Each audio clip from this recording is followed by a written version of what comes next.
Maligayang araw sa ating lahat at welcome back na naman dito sa aking munting channel.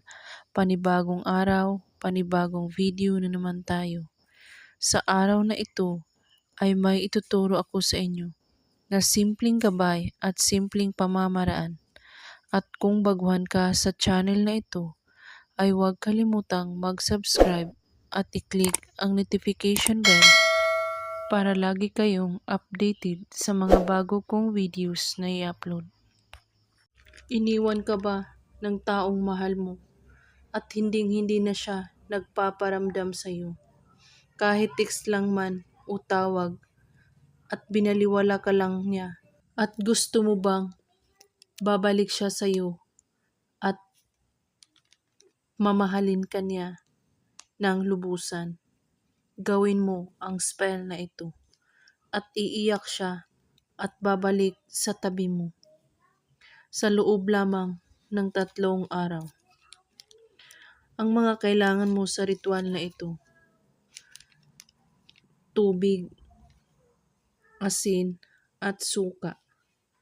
Kumuha ka ng tubig, ilagay ito sa baso, lagyan ng 1 kutsarang asin at 1 kutsarang suka, at usalin mo ang kanyang pangalan ng 3 beses. At haluin mo itong mabuti. At pagkatapos, hawakan mo ang baso sa 2 mong kamay at iisipin mo siyang mabuti.